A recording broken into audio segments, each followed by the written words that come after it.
Que el frío te enseñe respeto, gritó mi suegra. Mi esposo y su hermana se reían mientras me dejaban sin llaves ni celular en la cabaña lejana. Volvieron a su casa, pero mi carta les notificó, la casa estaba embargada y sus cuentas vacías. Mi nombre es Beatriz. Y en este preciso instante, estoy parada frente al cerrojo roto de una cabaña de madera en las faldas del Nevado de Toluca. Son las 5:15 de la tarde. El sol es una mancha naranja pálida que ya se esconde detrás de los picos de las montañas, y el aire es tan delgado que cada respiración quema. El frío no es una sensación, es un ente físico, una presión que se cuela por mi ropa y se asienta en mis huesos. Hace exactamente 10 minutos, el sonido del motor de la camioneta de mi esposo, Dante, se desvaneció entre los pinos altos y oscuros. El ruido de las llantas sobre la terracería fue lo último que oí, ahogado casi de inmediato por lo único que decidieron dejarme, la risa aguda y triunfante de mi cuñada, Malena. Y la voz. La voz de mi suegra, doña Ofelia, gritando desde la ventanilla del copiloto, con una rabia que parecía disfrutar de su propia crueldad. Que el frío te enseñe respeto, Beatriz. A ver si así aprendes a respetar a tu marido. ¿Quién te crees para contradecir a mi hijo? Malagradecida. La voz de Malena, de 28 años pero con el tono de una adolescente malcriada, se unió a la de su madre. Adiós, jefa. Me gritó, usando el apodo burlón que me tenían por mi puesto en el hospital. Espero que a los coyotes les guste tu uniforme de enfermera. Seguro prefieren la carne amargada. Dante no dijo nada. Mi esposo durante 4 años, el hombre que me había prometido un imperio, juntos, sabiamente me sostuvo la mirada a través del espejo retrovisor mientras la camioneta tomaba la curva. No vi arrepentimiento. No vi duda. Vi algo mucho peor, indiferencia. Un vacío frío, absoluto, casi aburrido. Como si yo fuera una tarea molesta que por fin había terminado. Luego, pisó el acelerador. El vehículo desapareció, llevándose el último rastro de calor humano. Me quedé allí, sola, a casi 4.000 metros de altura, a 3 horas en auto de la Ciudad de México. Me habían quitado mi bolso. Mi celular, mi cartera con todas mis tarjetas e identificaciones, las llaves de mi casa, las llaves de mi propio auto que estaba estacionado en la cochera. Todo. Estaba incomunicada, sin transporte, sin dinero y, según sus cálculos, sin esperanza. Pero no lloré. No grité. El pánico es un lujo que no puedes permitirte cuando eres la jefa de enfermeras del área de urgencias de uno de los hospitales públicos más grandes y caóticos del país. Cuando tu vida diaria consiste en enfrentarte al caos, al trauma y a la muerte, aprendes a compartimentar. Aprendes a pensar bajo presión extrema. Mi cerebro, entrenado por años de crisis, se puso en modo automático. Hice lo que mejor sé hacer, un triaje. Paso 1. Evaluación del entorno. Situación de alto riesgo. La temperatura actual era de unos 5 grados, pero en la noche, aquí arriba, caería bajo cero. La cabaña era vieja, las ventanas no sellaban bien, la madera estaba húmeda. Riesgo principal, hipotermia severa. Muerte probable en menos de 10 horas si no actuaba. Paso 2. Evaluación de recursos. Me palpé el cuerpo. Llevaba mi abrigo más viejo, uno que usaba para las guardias pesadas en invierno, manchado de café y con un olor perpetuo a cloro. El abrigo que ellos nunca revisarían, el que Malena siempre llamaba mi trapo de vagabunda.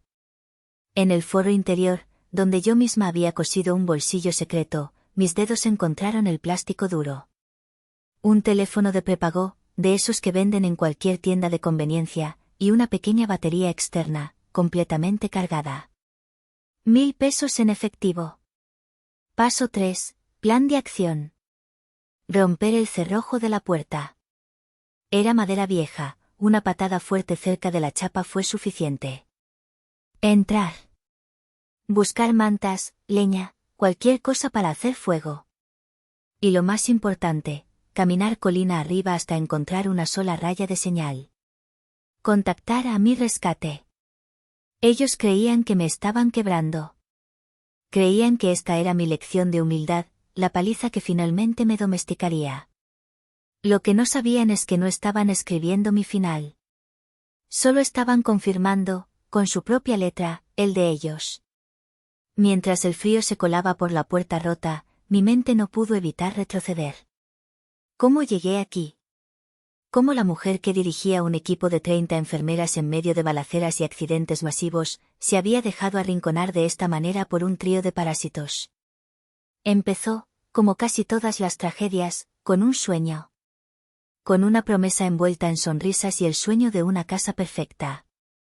Hace 4 años, yo tenía 30 y estaba en la cima de mi carrera. Acababa de ser ascendida a supervisora de turno en urgencias y mi historial crediticio era impecable, resultado de una década de trabajo obsesivo y ahorro frugal. Dante, con 32, era la definición de carismático. Alto, con una sonrisa fácil que parecía iluminar la habitación, y el gran sueño de fundar su propia constructora, Construcciones Imperio. Nos conocimos en la boda de una colega. Él era el primo del novio.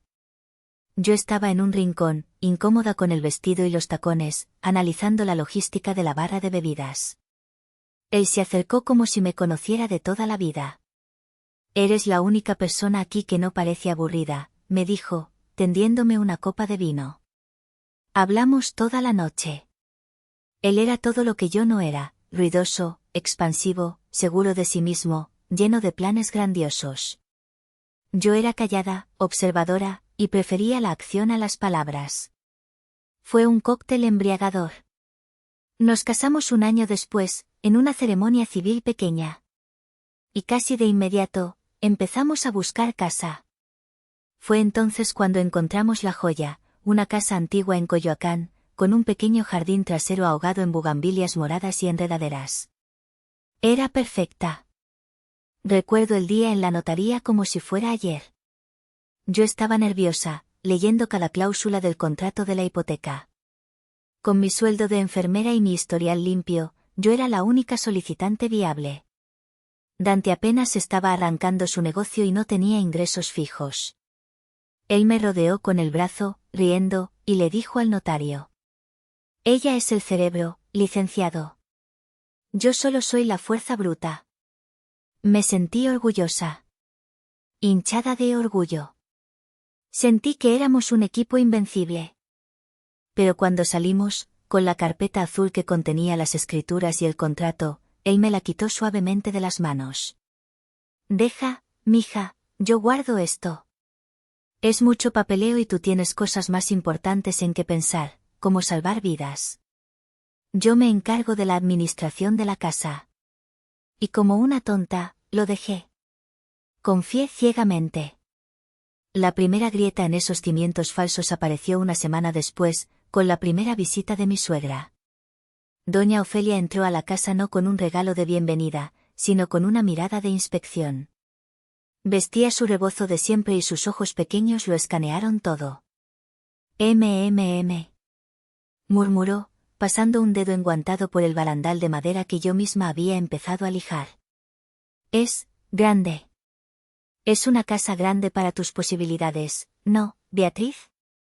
Sentí un pequeño pinchazo de ira, pero sonreí. ¿Mis posibilidades, señora? Bueno, ya sabes, dijo, con una sonrisita condescendiente. Eres enfermera. Es un trabajo, humilde. Menos mal que mi hijo, mi Dante, es un hombre trabajador, un empresario, y gana lo suficiente para mantener un lugar así. Él siempre ha sabido apuntar alto. En ese instante, sin que yo pudiera hacer nada, la narrativa se escribió sola. Dante era el proveedor, el dueño, el pilar. Yo era la afortunada inquilina, la arrimada que vivía gracias a él.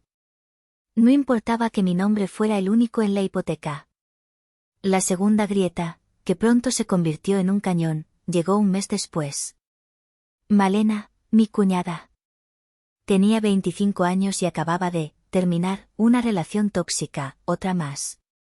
¿Puede quedarse unas semanas, mija? Me suplicó Dante, con esa cara de perro apaleado que yo no sabía resistir. Solo hasta que encuentre un departamento. Mi hermanita está destrozada, no puedo dejarla sola. Unas semanas se convirtieron en 3 años. 3 años en los que Malena, que se autoproclamaba creadora de contenido, pero rara vez salía de su habitación antes del mediodía, se instaló en nuestra casa como si fuera un hotel de 5 estrellas con servicio incluido. Dejó de ser una invitada para convertirse en una carga, criticando mi comida, mi decoración, el hecho de que yo no comprara el champú caro que a ella le gustaba. «Ay, cuñadita, qué feo tu sillón», me dijo una tarde, mientras yo llegaba muerta de un turno doble. «El color es deprimente. Dante, ¿cuándo vamos a comprar muebles decentes?»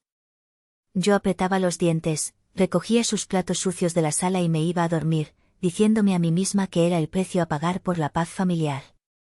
El precio por mantener a Dante feliz. Pero la paz nunca llegó, y la felicidad se sentía cada vez más como una deuda que yo era la única que estaba pagando. La verdadera alarma, la que debería haberme hecho salir corriendo de esa casa con todas mis cosas, sonó exactamente 1 año después de la boda. Dante había estado estresado. Su constructora, Construcciones Imperio, no estaba consiguiendo los contratos que él esperaba.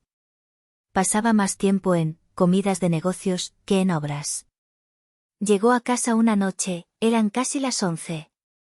Yo estaba preparando mi uniforme para el turno de la mañana siguiente. Estaba pálido, más de lo normal, y olía a brandy caro. «Beatriz, mija, necesito un favor enorme. Un favor de vida o muerte». Su tono me asustó. «¿Qué pasa, Dante? ¿Todo bien?»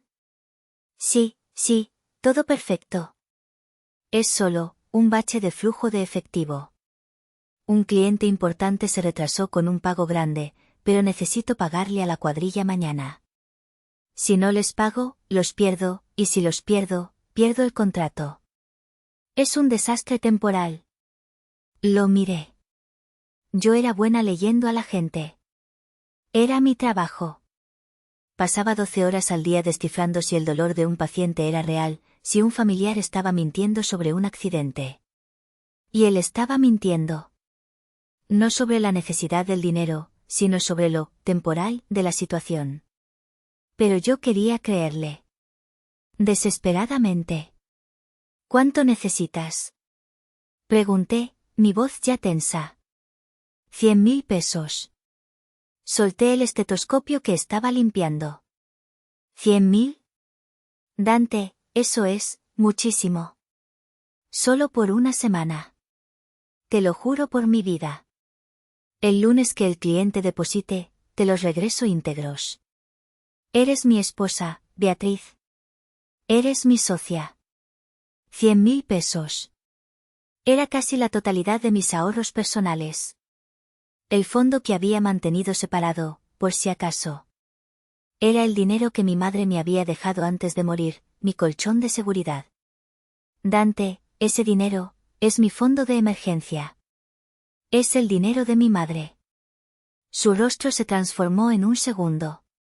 La desesperación se convirtió en una ofensa glacial. ¿Tu fondo? ¿El dinero de tu madre? Creí que éramos un equipo, Beatriz. Creí que lo tuyo era mío y lo mío era tuyo. ¿O eso solo aplica cuando te conviene? No, no es eso, yo. Olvídalo. Dijo, golpeando la mesa de la cocina. Olvídalo. No voy a rogarte. Veré si Malena puede vender su coche. O le pediré a mi madre que empeñe sus joyas. ¡Qué humillación! Que mi propia esposa no confíe en mí. Y esa fue la trampa. La manipulación perfecta. Me hizo sentir culpable. Me hizo sentir pequeña, tacaña, egoísta. No, espera, dije, mi voz temblando. Corrí a mi buró, saqué mi chequera. Está bien. Te los presto. Confío en ti. Al día siguiente, cobró el cheque. Me dio un beso rápido. Eres la mejor esposa del mundo, ya verás, te lo regresaré al doble. La semana pasó. El lunes llegó y se fue. Pasaron 2 semanas. Una noche, en la cama, me armé de valor. Oye, Dante, lo del dinero. Estaba viendo un partido de fútbol en su tablet. Ni siquiera me miró. ¿Qué dinero? Los 100.000 pesos. Dijiste que el lunes. Soltó un bufido, una explosión de aire fastidiado. ¿Sigues con eso, Beatriz? Por el amor de Dios. Te dije que era un problema de flujo. El cliente se retrasó otra vez. ¿Qué quieres que haga? ¿Magia? ¿Vas a estarme cobrando cada 5 minutos como si fuera un deudor cualquiera? Soy tu esposo. Ese dinero era nuestro, de todas formas. Ya supéralo. Esa noche, mientras él roncaba a mi lado, lloré en silencio. Lloré de rabia. No por el dinero, sino por mi absoluta estupidez. Por la facilidad con la que había traicionado mi propia intuición. Me di cuenta de que mi equipo era solo yo. Y que si me hundía, me hundiría sola. A la mañana siguiente, tomé una decisión que cambiaría mi vida. Llamé a la única persona en su familia que siempre me había tratado con dignidad, su tío Lucio. Lucio era la oveja negra, un carpintero de manos callosas que había rechazado el dinero y las ínfulas de sus hermanos para vivir una vida tranquila en un taller en las afueras de la ciudad. Nos vimos en un café de Viveros. Le conté todo. Él escuchó, asintiendo lentamente, su mirada triste. Mija, dijo al final, su voz grave. Nunca pongas todos los huevos en la canasta de un hombre. Especialmente cuando sabes que esa canasta tiene hoyos. Ese niño siempre fue igual que su padre, pura fachada. ¿Pero qué hago, tío? Estoy casada con él. La casa. La casa es tuya. Pero tu futuro también. Eres inteligente, Beatriz. Sabes de cosas que yo no. ¿Qué necesita tu hospital? ¿Qué compran siempre que es carísimo y difícil de conseguir? Hablamos durante 2 horas. Yo sabía exactamente las carencias del sistema de salud público. Sabía qué tipo de suturas especializadas, qué catéteres de importación, qué soluciones quirúrgicas siempre faltaban. 3 semanas después, usando el resto de mis ahorros, los que Dante no conocía, y un pequeño préstamo de tío Lucio, fundamos una pequeña distribuidora de suministros médicos. Se registró a nombre de Lucio, pero yo era la socia silenciosa, la que operaba todo desde una laptop barata en mis noches libres. Dante nunca se dio cuenta. Estaba demasiado ocupado siendo el gran empresario. Y mientras su imperio acumulaba deudas, mi pequeña empresa fantasma empezó a generar ganancias. Pequeñas al principio. Luego, significativas. Y todo ese dinero iba a una cuenta a la que solo yo tenía acceso. No era un plan de venganza. En ese entonces, era un plan de supervivencia. Era mi balsa salvavidas personal. Los siguientes 2 años fueron un descenso lento y doloroso hacia el infierno de la indiferencia y el abuso pasivo-agresivo. Yo trabajaba en 2 frentes, viviendo una doble vida. De día, mi turno de 12 horas en urgencias, un caos de sirenas, sangre y adrenalina, pero un caos honesto. De noche, mi negocio secreto, construyendo silenciosamente mi independencia financiera. Mientras tanto, en casa, mi rol se solidificó. Dejé de ser Beatriz, para convertirme en la proveedora invisible. Era un fantasma que pagaba las cuentas.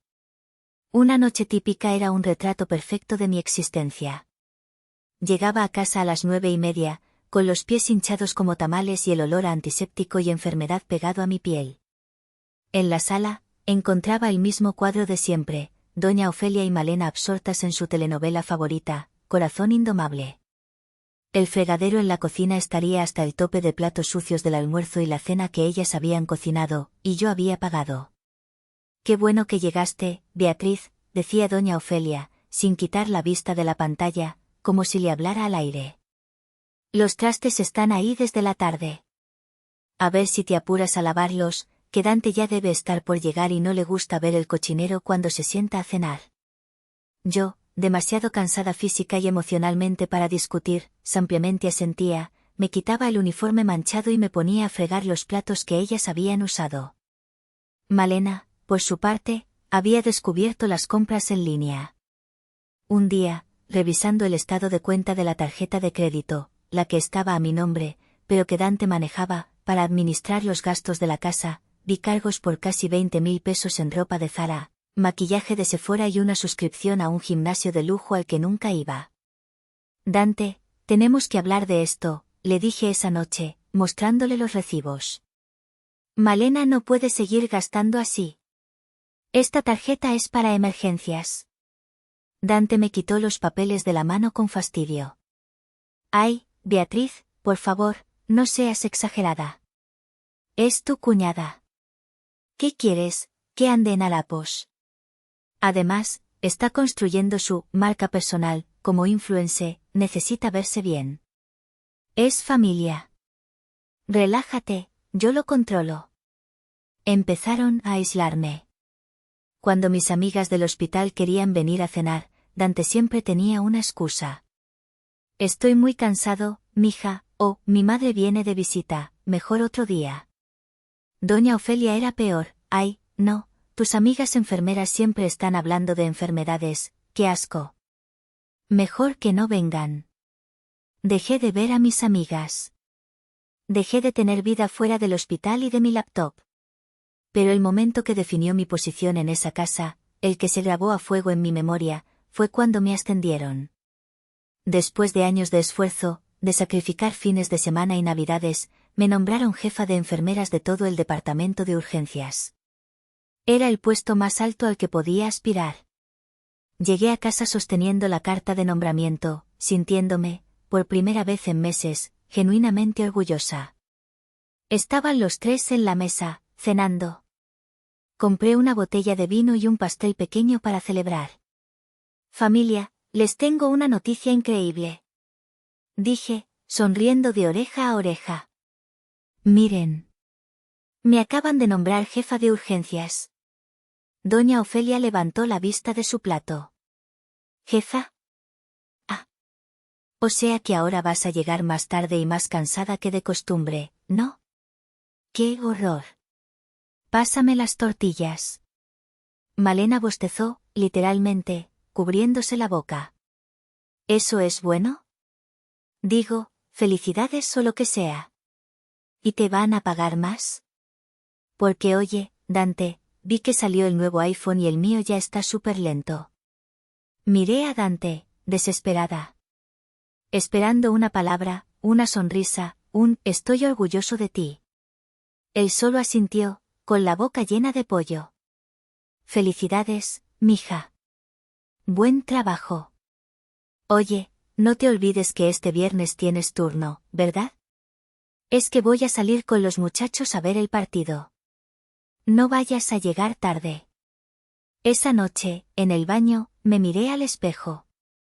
Vi las ojeras, las líneas de expresión que no estaban allí hacía 4 años. Vi a una mujer de 33 años, exitosa, respetada por sus colegas, capaz de salvar vidas, y completamente invisible para su propia familia. Ya no era Beatriz. Era un cajero automático con estetoscopio. El catalizador, la gota que finalmente rompió el dique de mi paciencia infinita, llegó hace exactamente 2 semanas. Y como toda tragedia griega, empezó con una pelea vulgar por dinero. Malena había decidido que su carrera, como influencer necesitaba un impulso.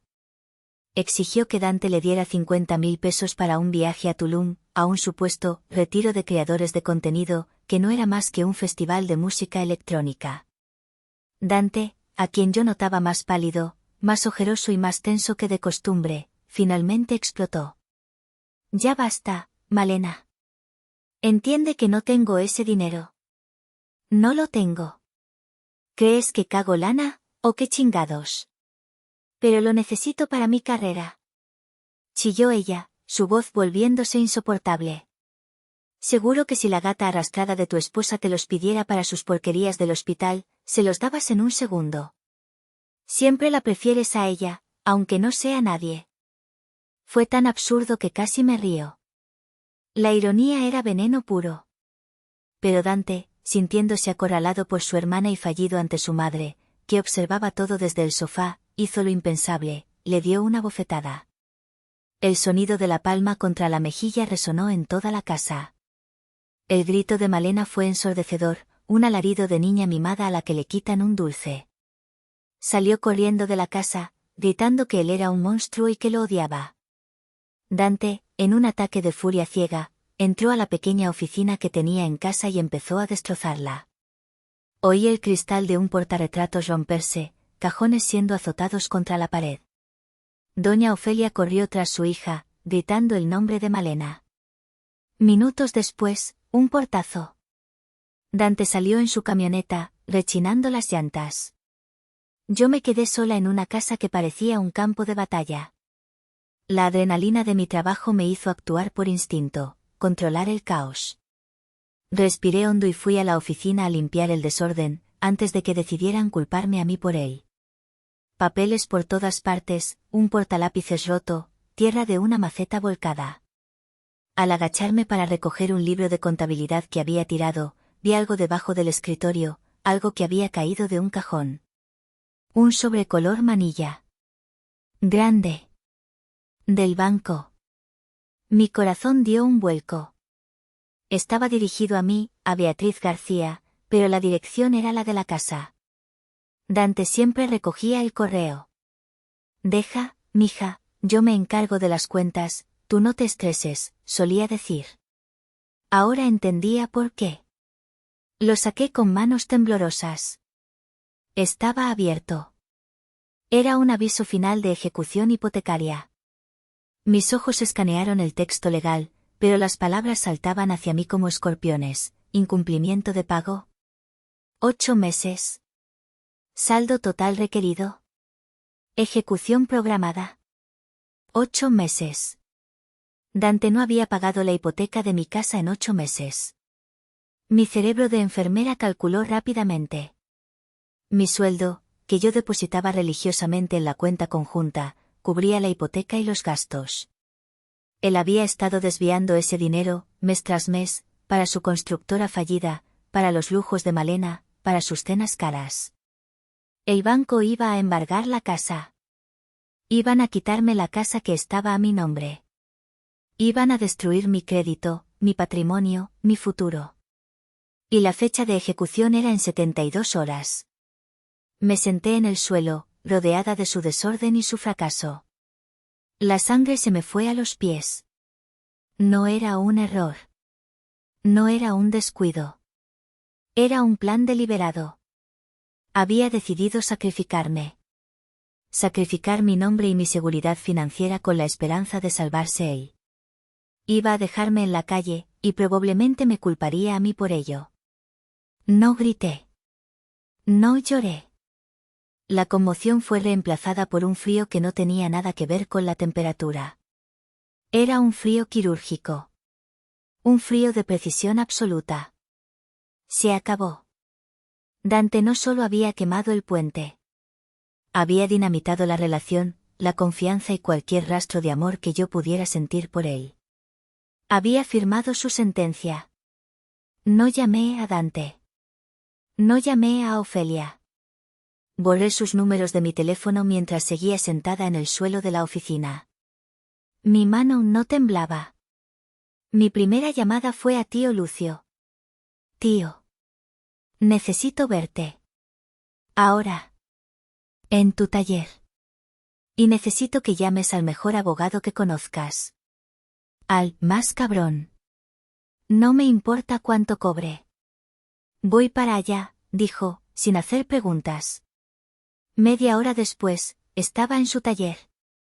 El olor a madera recién cortada, a barniz y a café de grano siempre me había calmado, pero esa noche, yo vibraba con una energía distinta, una energía peligrosa y enfocada. Le mostré la carta del banco. Lucio leyó el documento, su rostro amable endureciéndose con cada línea. Sus nudillos, callosos por el trabajo, se pusieron blancos. Cuando terminó, no dijo, te lo dije. Simplemente golpeó la mesa con el puño cerrado. Este muchacho, este cabrón cruzó la línea. Se metió con tu casa. Con tu nombre. Con el dinero de tu madre. Van a quitármela en 3 días, tío. No. No lo harán. Mientras yo viva, no lo harán. ¿Cuánto tienes en la cuenta de la empresa? Revisé la aplicación bancaria de mi negocio secreto. Durante 3 años, había reinvertido casi todo, viviendo solo con mi sueldo de enfermera, fingiendo que no tenía un peso extra. El resultado me sorprendió incluso a mí. 3.240.000 pesos. Lucio silbó, esta vez con admiración. Mija, eres una chingona. Perdón por la palabra. La deuda total de la hipoteca, con intereses y penalizaciones, es de 2.500.000 pesos, dije, los números fluyendo con la misma facilidad que una dosis de medicamento. Entonces, ¿qué estamos esperando? Dijo Lucio, agarrando sus llaves. Pero primero, el abogado. Hizo una llamada. A las 7 de la mañana del día siguiente, estábamos en un edificio de cristal en Polanco, en la oficina de mármol y vidrio del licenciado Morales. Era un hombre de unos 50 años, impecablemente vestido con un traje que costaba más que mi auto, y con unos ojos fríos que parecían haberlo visto todo. No era cálido. Era un bisturí humano. Le expliqué la situación en menos de 5 minutos. La casa a mi nombre. Los pagos fallidos de Dante desde la cuenta conjunta. Mi empresa secreta. El abandono financiero. La carta de ejecución. Morales escuchó sin interrumpir. Solo tomó notas en un bloc de piel. Señora Beatriz, dijo finalmente, su voz tan tranquila como la de un cirujano antes de una operación compleja. Lo que su esposo ha hecho se llama fraude, abuso de confianza y, potencialmente, varios delitos más. Y lo que planeo hacer se llama justicia. El plan es sencillo y se ejecutará en fases. Fase 1. Asegurar el activo. Esa misma mañana, tío Lucio y yo fuimos a mi sucursal bancaria. Hice una transferencia de mi cuenta empresarial a mi cuenta personal y luego solicité un cheque de caja por el monto total de la hipoteca.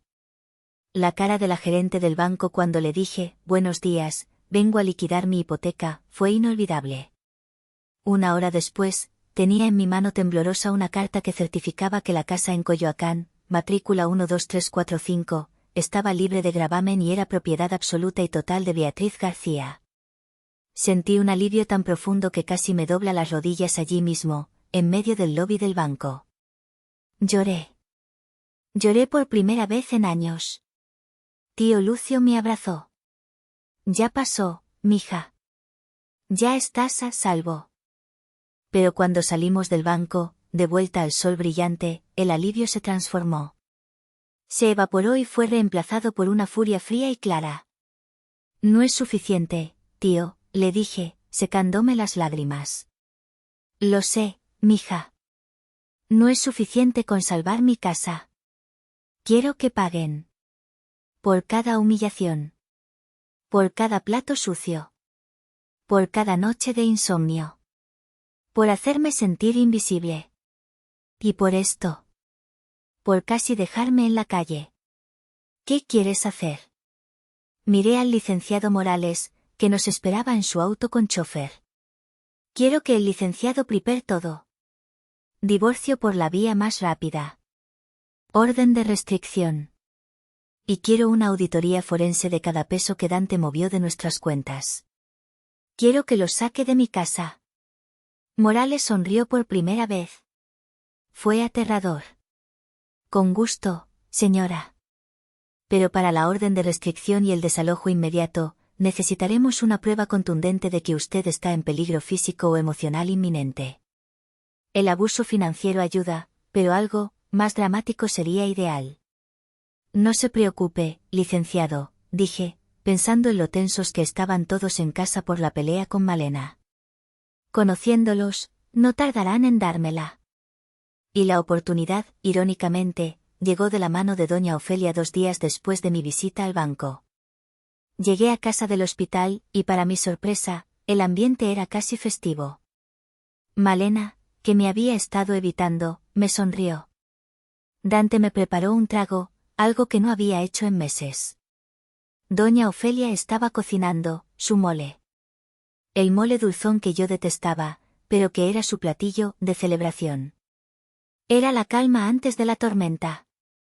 Una calma falsa, pegajosa. Yo actué mi papel.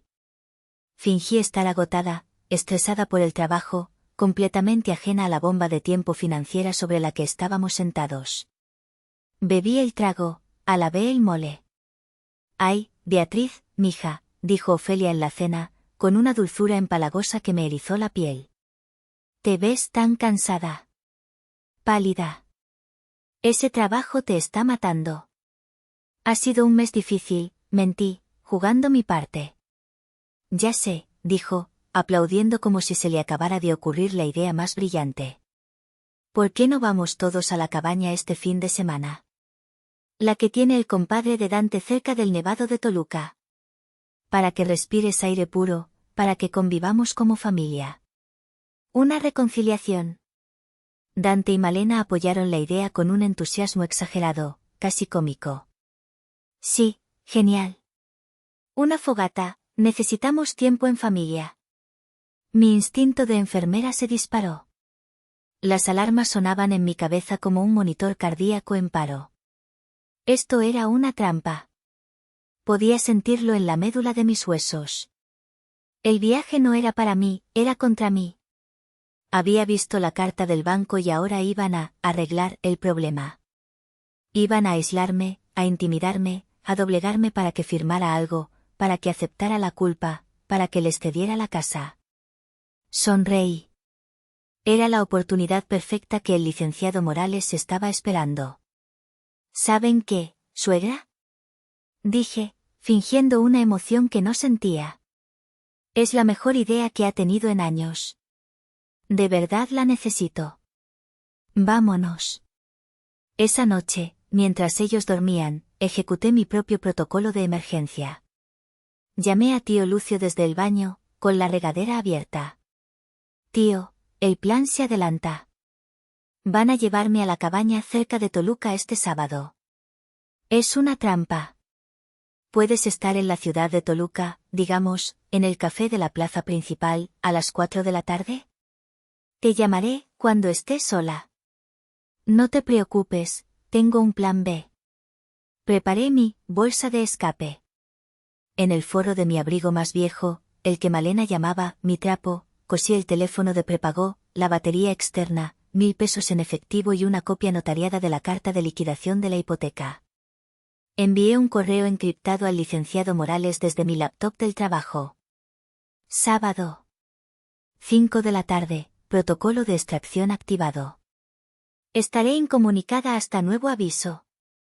Confíen en mí. Estén listos. Guardé en una maleta pequeña solo ropa vieja, nada de valor. Dejé mi bolso principal, mi cartera y mi smartphone a la vista en mi buró. El sábado por la mañana, subí a la camioneta de Dante. Me senté en el asiento trasero. Malena puso reggaetón a todo volumen. Dante conducía, sus nudillos blancos en el volante. Doña Ofelia no paraba de hablar sobre lo hermosa que era la familia unida. Yo miré por la ventana el paisaje de la Ciudad de México desaparecer. No sentía miedo. Sentía que iba a una cirugía. Una amputación necesaria. Y yo era la cirujana. El día había sido un infierno de microagresiones. Un teatro del absurdo diseñado para desgastarme. Malena, accidentalmente, derramó su café hirviendo sobre mi libro, el único que había llevado. Doña Ofelia criticó cada bocado que comí en el almuerzo. Comes como pajarito, Beatriz, por eso estás tan amargada. Una mujer debe comer bien. Dante me ignoró por completo, hablando solo con su madre y hermana, planeando un viaje a la playa, al que claramente yo no estaba invitada. Estaban preparando el escenario, acorralándome. El detonador, tal como lo había planeado en mi cabeza, lo proporcioné yo. Estábamos afuera, fingiendo admirar el atardecer. El frío ya calaba los huesos. Dante, dije, mi voz tranquila pero lo suficientemente alta para que los tres la oyeran. Tenemos que hablar seriamente sobre las finanzas. El silencio fue instantáneo.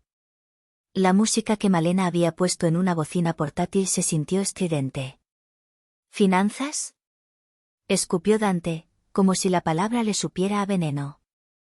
¿Ese es tu único tema de conversación, Beatriz? ¿Dinero, dinero, dinero? ¿Ni siquiera aquí puedes relajarte? Es que llegó una carta del banco, dije, dándoles el cebo. Fue como lanzar un cerillo a un tanque de gasolina.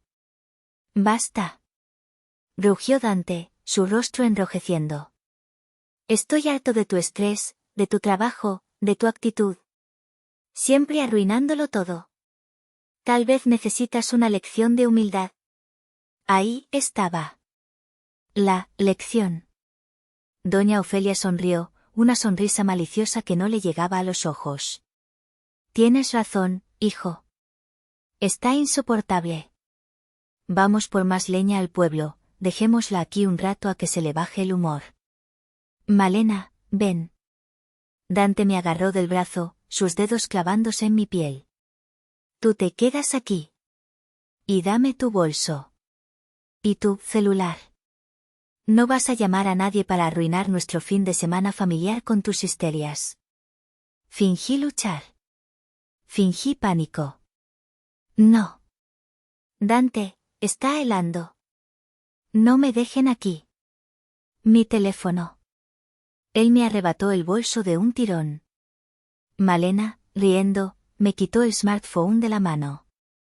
No te preocupes, cuñadita, se burló. Te lo regresamos, mañana. Si es que sigues aquí. A ver si el frío te quita lo amargada.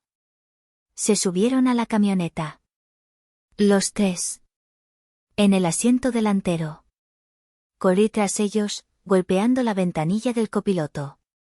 Fue entonces cuando Ofelia bajó el vidrio, su rostro una máscara de odio puro, y gritó la frase que sellaría su destino. Que el frío te enseñe respeto. Malagradecida. Dante aceleró. La camioneta derrapó en la terracería y desapareció por el camino de pinos. Me quedé quieta durante 5 minutos. El silencio del bosque era absoluto, ensordecedor. El sol había desaparecido. La temperatura cayó como una piedra. Exhalé. Un vaho blanco salió de mi boca. Me di la vuelta, caminé con calma hacia la cabaña, evalué el cerrojo viejo y oxidado, y le di una patada fuerte y precisa con el talón de mi bota. La madera cedió con un crujido. Entré. Estaba oscuro y olía a humedad. Metí la mano en el foro de mi abrigo y saqué mi pequeño teléfono Nokia. Encendió con su musiquita familiar. Caminé hacia la ventana más alta, la que daba a la colina. Una sola raya de señal. Suficiente. Marqué el número de tío Lucio. Tío, dije, mi voz perfectamente calmada, la voz que usaba en la sala de trauma. Soy Beatriz. Estoy sola. Ven por mí. La ubicación es la que te mandé. Y por favor, llama al licenciado Morales. Dile que el protocolo está activado. Es hora de sacar la basura. 9 de la noche. Coyoacán, Ciudad de México. La camioneta de Dante se estacionó frente a la casa con las bugambilias. El viaje de regreso, según supe después por los informes del abogado, había sido una celebración. Se detuvieron a cenar en un restaurante caro en Toluca, La Escondida, y brindaron con tequila por su victoria. Estaban eufóricos. No puedo esperar a ver su cara mañana cuando regresemos, dijo Malena, bajando de la camioneta y estirándose. Estará rogándonos, congelada y llorando. Azul, seguro. Aprenderá a respetar a su esposo y a su familia, sentenció doña Ofelia, acomodándose el rebozo con aire de matriarca triunfante. Una buena lección de humildad. Verán qué mansa se vuelve, dijo Dante, sacando su llavero. Estaba relajado, sonriente. El macho alfa que había domado a la fiera. Ahora sí, va a tener que firmar los papeles que yo le diga, ceder. Metió la llave en la cerradura principal. No giró. La sacó, la limpió contra su pantalón y la volvió a meter. Forcejeó. Pero, ¿qué demonios? Masculló. Empujó la puerta. No se movió. ¿Qué pasa, hijo? ¿Se atoró? Preguntó Ofelia, impacientándose. No. No entra. En ese momento, como en una obra de teatro perfectamente sincronizada, la luz del porche se encendió, bañándolos en un resplandor amarillo y duro. La puerta se abrió. Pero no era yo, en pijama y asustada. Era un hombre de unos 50 años, de traje impecable y rostro impasible. A su lado, flanqueando la entrada desde adentro, dos hombres altos, vestidos de traje negro, con audífonos discretos en los oídos. Parecían guardias de seguridad privada. Era el licenciado Morales. Buenas noches, dijo Morales, su voz cortés pero sin ninguna inflexión de calidez. Resonó en el silencio de la calle. Están intentando ingresar a propiedad privada. ¿Se les ofrece algo? Dante parpadeó, completamente confundido. La borrachera del triunfo se le bajó de golpe. ¿Propiedad privada? ¿Usted quién es? Esta es mi casa. Quítese de mi puerta. Error, dijo Morales, levantando una mano enguantada en piel. Esta no es su casa. Esta es la casa de la señora Beatriz García. Y mi clienta, la única propietaria, ha solicitado expresamente que ustedes tres no entren. Las cerraduras han sido cambiadas esta tarde por orden suya. Hubo un silencio total. La música de un vecino a lo lejos era lo único que se oía. ¿Qué? Siseó doña Ofelia, su cara enrojeciendo. ¿Beatriz? ¿Esa gata arrastrada se atrevió? Dante, haz algo. Empújalo. Dante intentó empujar a Morales para entrar por la fuerza. Los dos guardias de seguridad dieron un paso al frente al unísono, bloqueando la entrada con sus cuerpos. No lo tocaron, pero su presencia era un muro. No les recomiendo eso, dijo Morales calmadamente. Estarían cometiendo allanamiento de morada. Usted no sabe con quién se mete. Gritó Dante, su voz volviéndose aguda por el pánico. Soy el dueño de esta casa. Tengo derechos. De hecho, no los tiene, replicó Morales. Sacó una carpeta de piel de su maletín. Permítame actualizarlo. Le entregó a Dante un fajo de documentos. Esta, dijo, señalando la primera hoja con un bolígrafo de oro, es una copia de la escritura de la propiedad, que, como verá, está única y exclusivamente a nombre de la señora Beatriz. Esta segunda hoja es el certificado de libertad de gravamen, emitido por el banco esta misma mañana, que prueba que la hipoteca ha sido liquidada en su totalidad por mi clienta. La cara de Dante pasó de rojo a un blanco cenizo. Sus manos temblaban. Y esta tercera, continuó Morales, su voz volviéndose más dura, más filosa, es una orden de restricción temporal, emitida por un juez de lo familiar hace exactamente una hora, que les prohíbe a usted, Dante, a la señora Ofelia, y a la señorita Malena, acercarse a menos de 200 metros de mi clienta o de esta propiedad. ¿Orden de restricción? ¿Por qué? Graznó Ofelia. Citando abuso financiero, violencia psicológica y, lo más importante, abandono doloso en un lugar que ponía en riesgo su vida. Dejaron a mi clienta en una cabaña sin calefacción a 4.000 metros de altura, Dante. Eso, en el Código Penal, se llama tentativa de homicidio. Y finalmente, concluyó Morales, entregándole el último papel, esta es la demanda de divorcio. Tienen 24 horas para contestarla. Malena soltó un gritito ahogado. Doña Ofelia tuvo que agarrarse del muro de bugambilias para no caer. Dante solo miraba los papeles, su boca abierta, sin poder articular sonido. Fue en ese preciso instante de silencio absoluto, cuando sus mundos se hacían añicos, que otro coche se detuvo en la calle, justo detrás de su camioneta. Un sedán modesto, un Suru gris. Las puertas se abrieron.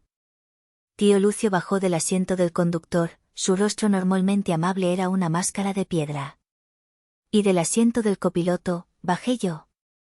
Llevaba pantalones de mezclilla secos, un suéter de lana grueso que tío Lucio me había prestado, y en mi mano sostenía un vaso humeante de café de Oxo que habíamos comprado en el camino. Estaba limpia, abrigada, peinada y absolutamente tranquila. La transformación en sus rostros fue una obra de arte. El shock se convirtió en horror puro. Verme allí, viva, ilesa y, peor aún, serena, fue el verdadero golpe. Beatriz. Dante finalmente encontró su voz. No fue un grito de alivio. Fue un rugido de incredulidad y rabia traicionada. Maldita sea. ¿Qué hiciste? ¿Cómo llegaste aquí? Tú. Gritó, señalándome con el dedo tembloroso. Tú planeaste esto.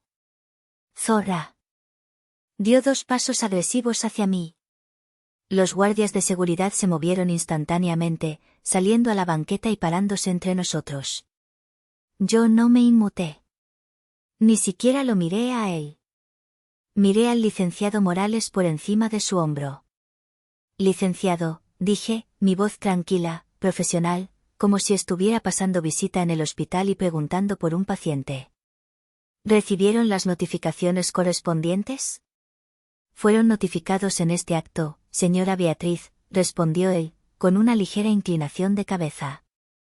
Fue doña Ofelia quien se rompió primero. Se derrumbó en la banqueta, pero no era un desmayo. Era un berrinche teatral. Se golpeaba el pecho. Beatriz, no. Mija, por el amor de Dios. No puedes hacernos esto. Es la casa de mi hijo. Es nuestro hogar. He vivido aquí por años. ¿Dónde vamos a vivir? No tenemos a dónde ir. Nos dejas en la calle. La miré. La miré de verdad, bajo la luz amarilla del poste. A la mujer que me había llamado, malagradecida, mientras me abandonaba a una posible muerte por hipotermia. Tiene razón, doña Ofelia, dije, y mi voz cortó el aire de la noche, tan filosa como un bisturí. Esta no es mi casa. Es mi propiedad. Y mi propiedad está cerrada para invasores, para abusadores y para criminales. Especialmente para aquellos que intentaron dejarme morir de frío para enseñarme respeto. Mis cosas. Chilló Malena, dándose cuenta de la realidad material. Mi ropa. Mi computadora. Mi equipo de influence. No puedes quedarte con mis cosas. Es ilegal. El licenciado Morales, sin inmutarse, señaló 8 cajas de cartón grandes, selladas con cinta, apiladas pulcramente junto a los botes de basura en la acera.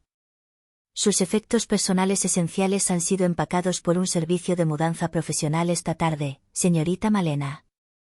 Su ropa, sus cosméticos y sus herramientas de trabajo. Tienen exactamente 10 minutos para cargarlas a su vehículo y retirarse de la acera. Después de eso, serán consideradas basura abandonada. Y si no se van, llamaré a una patrulla para arrestarlos por violar la orden de restricción. Dante estaba vibrando. Podía ver la vena en su cuello latiendo como un gusano. Sus ojos pasaban de mí, al abogado, a la casa. Mi constructora. Gritó, como su última carta. Mis cuentas. El dinero. El dinero es mío, Beatriz. ¿Qué hiciste con el dinero? Finalmente, lo miré a los ojos. Le di un sorbo a mi café. Estaba tibio. ¿Tú, constructora? Pregunté. Yo no hice nada con ella. Pero, ¿tus cuentas? Congelé la cuenta mancomunada, esa donde depositaba mi sueldo y que usabas como tu alcancía personal, esta misma tarde. Resulta que cuando el titular principal, o sea, yo, presenta una demanda de divorcio por fraude financiero, el banco actúa muy rápido. Él palideció. Y en cuanto a tu constructora, añadí, dando un paso más cerca, obligándolo a mirarme. Parece que tus acreedores, esos a los que no les pagabas mientras financiabas los viajes de Malena y las cenas de tu madre, se enteraron hoy de que no pudiste pagar ni tu propia hipoteca. El licenciado Morales fue muy amable al informarles. Te han estado llamando toda la tarde. Ya no tienes crédito, Dante. Ni aquí, señalé la casa, ni en ningún banco de esta ciudad. Se acabó. Dante me miró, sus ojos buscando desesperadamente una salida, buscando a la mujer débil que siempre cedía, a la enfermera cansada que solo quería paz. Pero ella ya no estaba. Abrió la boca, pero no salió ningún sonido. Y entonces, el gran Dante, el macho, el proveedor, el imperio, se desplomó. Cayó de rodillas sobre la banqueta fría de Coyoacán, jadeando, entendiendo por primera vez en su vida privilegiada lo que era perderlo todo. Ha pasado un mes. La casa está en silencio. Es un silencio extraño, nuevo, limpio. Huele a pintura fresca y a café de grano. Me tomó 3 semanas completas sacar el olor a ellos de las paredes, el perfume dulzón de Malena, el olor a tabaco y brandy de Dante, el mole de doña Ofelia. Tío Lucio me ayudó a vender todo lo que ellos habían tocado. Los muebles de la sala que Ofelia había elegido, la cama donde dormí junto a un extraño, la estufa donde cociné para desagradecidos. Todo se fue. Lo reemplacé con cosas mías, cosas que yo elegí, cosas simples. Vendí la distribuidora de suministros médicos. La vendí por una ganancia que me permitirá vivir cómodamente el resto de mi vida. Pero no me voy a retirar. Amo mi trabajo. Amo el caos controlado de la sala de urgencias. Acepté un puesto como directora de enfermería en uno de los hospitales privados más grandes de Guadalajara. Empiezo en 2 semanas. Un nuevo comienzo, en una nueva ciudad, cerca del mar. ¿Ellos? Dante se declaró en bancarrota. Está enfrentando cargos criminales por el abandono doloso y múltiples demandas civiles de sus acreedores. Se quedó sin nada. Doña Ofelia y Malena, según supe por tío Lucio, tuvieron que mudarse a un pequeño departamento rentado en Ecatepec, en la periferia de la ciudad. Malena tuvo que conseguir un trabajo de verdad, en la caja de una tienda de conveniencia. Ayer, tío Lucio vino a ayudarme a empacar los últimos libros. Me dio un abrazo fuerte, de esos que te reacomodan el alma. Hiciste lo correcto, mija, me dijo, su voz ronca. Fue en defensa propia. Te salvaste. Y yo le creí. Pero anoche, a las 2 de la madrugada, sonó mi teléfono nuevo. Un número desconocido. Contesté. Era Dante. Su voz era un desastre, arrastrada por el alcohol y la autocompasión. Estaba llorando. Un llanto horrible, gutural. ¿Beatriz? Beatriz, por favor. Perdóname. Tienes que perdonarme. Cometí un error, fue una estupidez. Mi mamá está enferma, está sufriendo mucho. Malena no para de llorar, perdió su trabajo. Nos arruinaste, Beatriz. Nos destruiste. Todo por una simple broma pesada. Fui un idiota, pero no merecíamos esto. No merecíamos que nos destruyeras así. Colgué el teléfono. Pero sus palabras se quedaron flotando en el silencio de mi casa vacía. Una simple broma pesada. Abandonarme en una montaña para que me muriera de frío. Así que, ahora, mientras cierro la última caja y espero el camión de la mudanza, tengo que preguntarles a ustedes. ¿Hice lo correcto? ¿O fui demasiado lejos? ¿Soy yo la mala por quitarles todo?